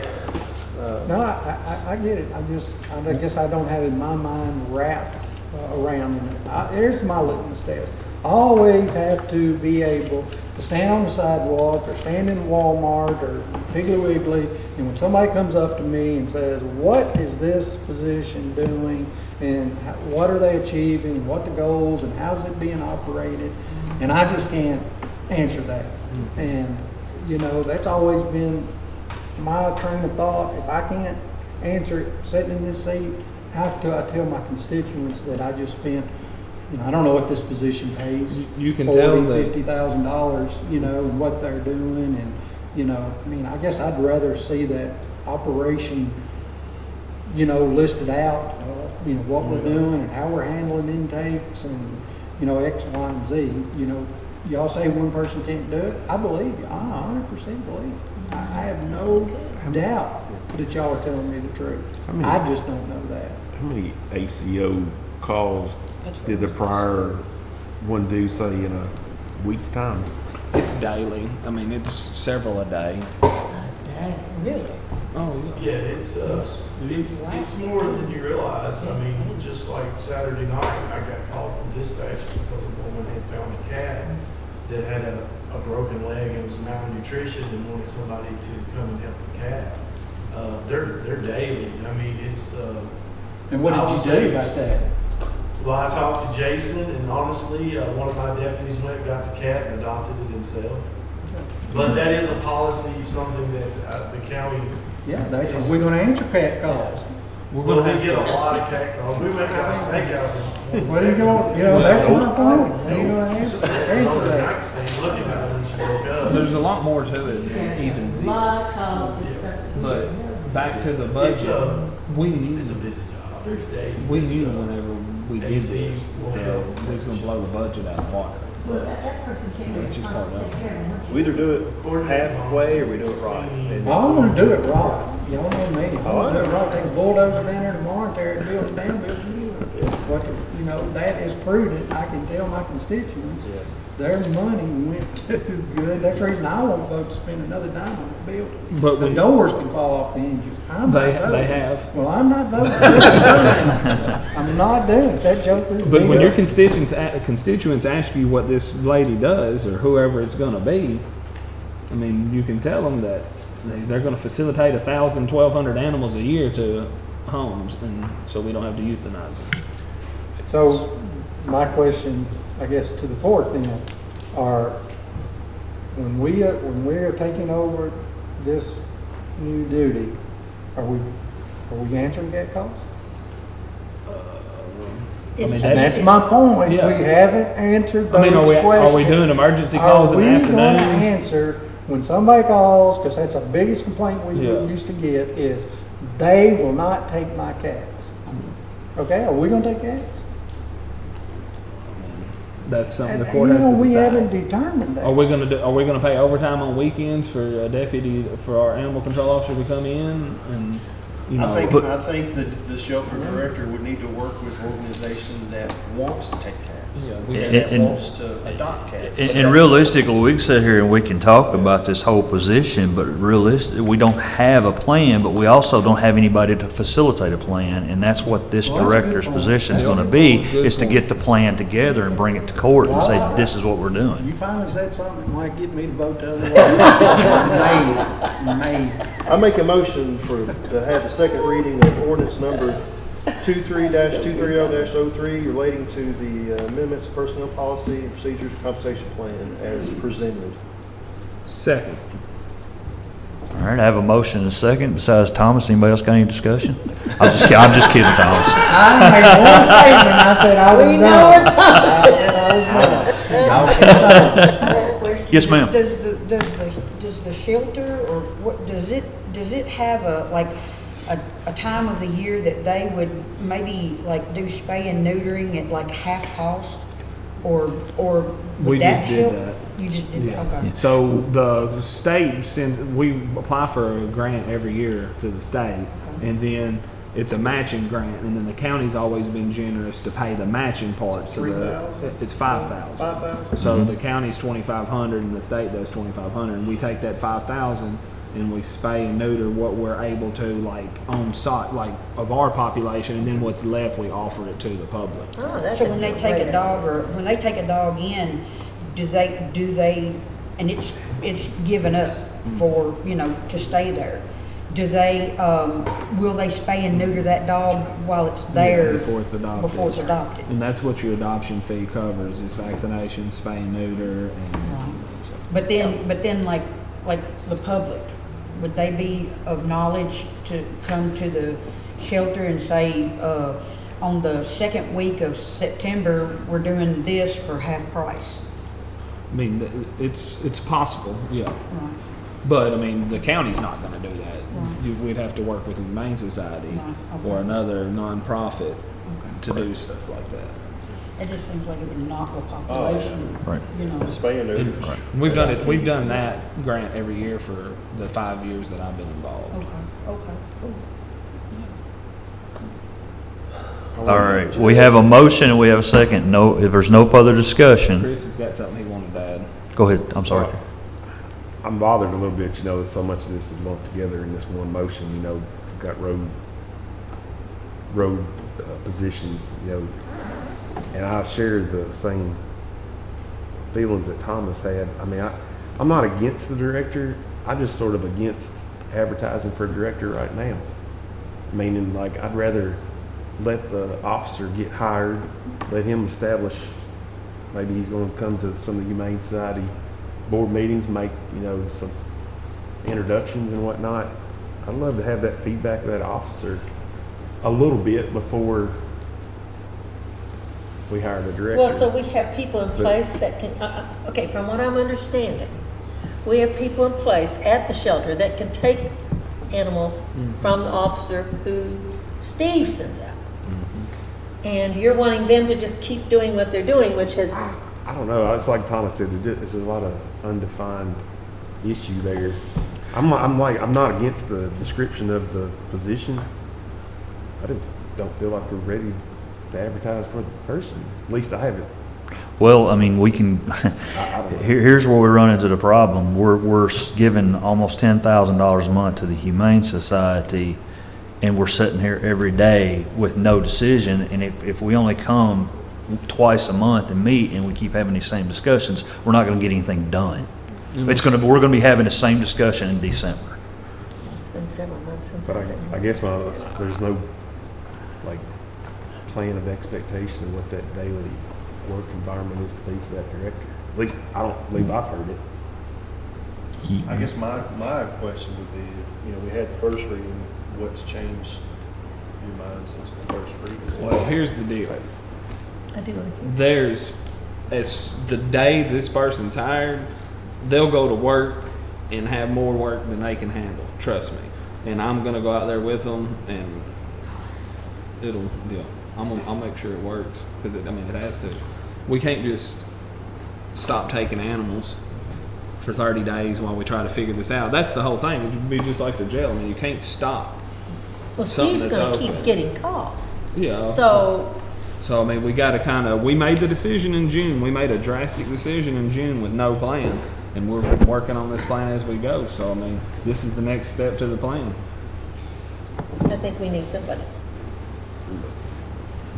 That's what I think. Is there any other discussion? If no further discussion, roll call, please. Davenport. Yes. Goodwin. Yes. Wilcutt. I vote no. Harper. Yes. Crawford. Yes? Bolden. No. Baker. Yes. Well, and then just, for clarity, I don't want nobody to think it's an awkward thing. I understand where everybody's position, and it's not upsetting to me. I mean, I just hopefully as we advertise the position that we're talking about, a little more clear cut of what we're doing moving forward, what the expectations are, who we're working with adoptions. I mean, I don't, because, the Humane Society's been doing that for so many years now. I don't have a clue who they work with. I want to determine whether or not we're answering cat calls, and I would encourage us not to at this time. I don't know that we're equipped to do that with just 2 employees. I mean, Well, as long as the Humane Society is still there with, we can still do cat calls because the Humane Society will take care of it.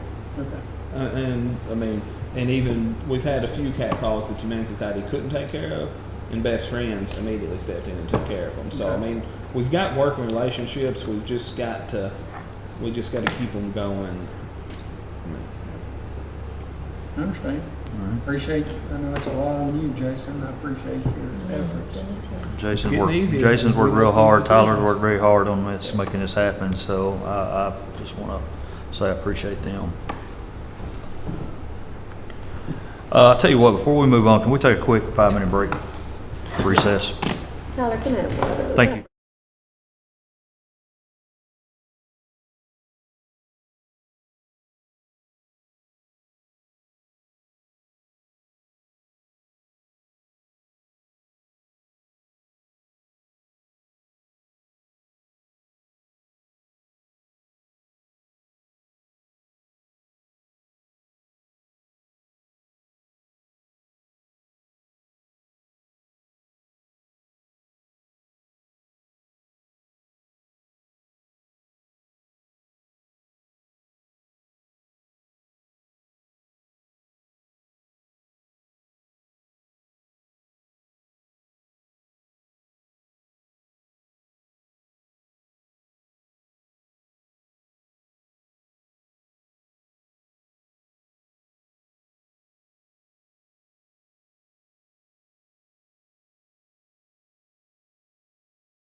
Let's go ahead and proceed on with new business.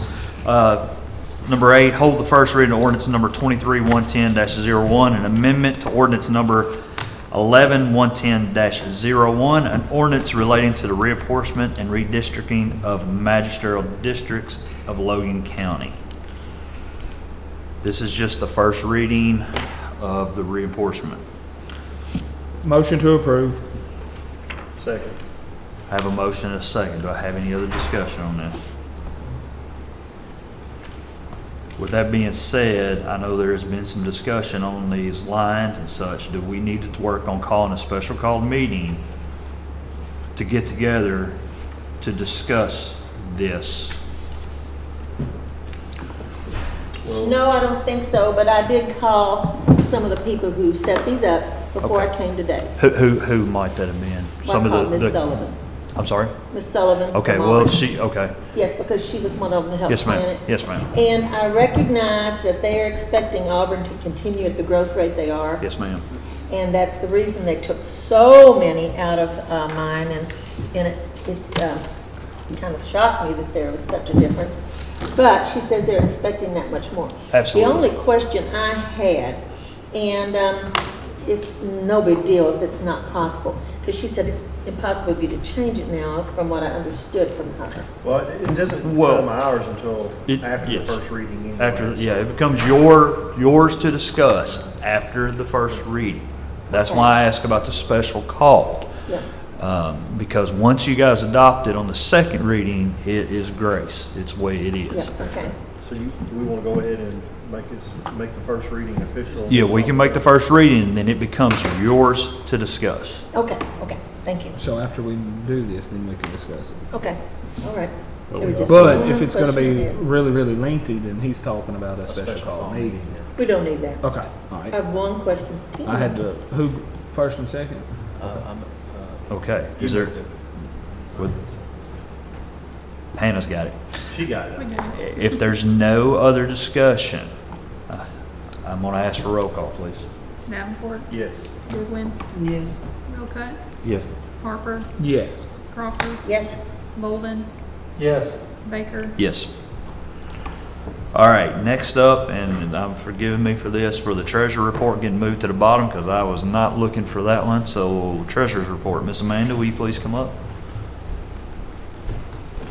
Okay, I do have a few things for you this morning. The first one is the financial statement ending July 31st of 2023. The balance in the general fund was $392,376.27. Road fund $196,024.23. Jail fund $119,524.61. LGEA $10,776.75. Federal grants fund $54.68. Solid waste recycling $461,556.21. Parks and Rec fund $1,256,006.25. Occupational tax $7,995,720.13. Life skills $154,663.11. 911 fund $212,226.39. Health insurance fund $997,613.06. County clerk storage fees $40,232.60. ARPA fund $4,305,501.10. National Opioid Settlement Fund $137,351.40. Special Reserve $4,207,381.15. For a total of all funds $20,487,007.94. So moved, acknowledged. Second. Okay, I have a motion and a second. Is there any further discussion? If not, roll call, please. Davenport, Yes. Goodwin, Yes. Willcutt, Yes. Harper, Yes. Crawford, Yes. Bolden, Yes. Baker. Yes. You do have a list of budget transfers that we need to have approved. Motion to approve. Second. I have a motion and a second. Any other discussion? If not, roll call, please. Davenport, Yes. Goodwin, Yes. Willcutt, Yes. Harper, Yes. Crawford, Yes.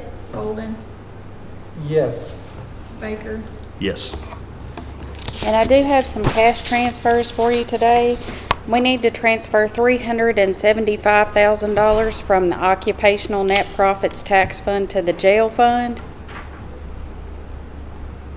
The majority of that transfer is due to the debt service payment. Okay. Second. I have a motion and a second. Is there any other discussion on that? The jail's almost ours, guys. That's so cool. Roll call, please. Davenport. Yes. Goodwin. Yes. Wilcutt. Yes. Harper. Yes. Crawford. Yes. Holden. Yes. Baker. Yes. And I need to transfer $25,000 from the Occupational Net Profits Tax Fund to the 911 Fund. So moved. Second.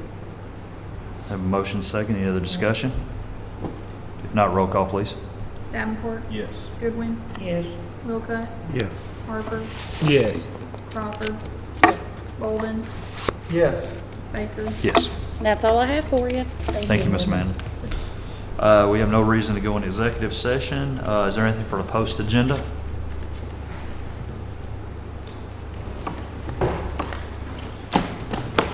If no one does, I entertain a motion for adjournment. So moved. I have a motion. Do I have a second? Tyler did. Tyler made the motion for adjournment. Oh, second. All in favor? Get up and leave. Thank you all for your attendance.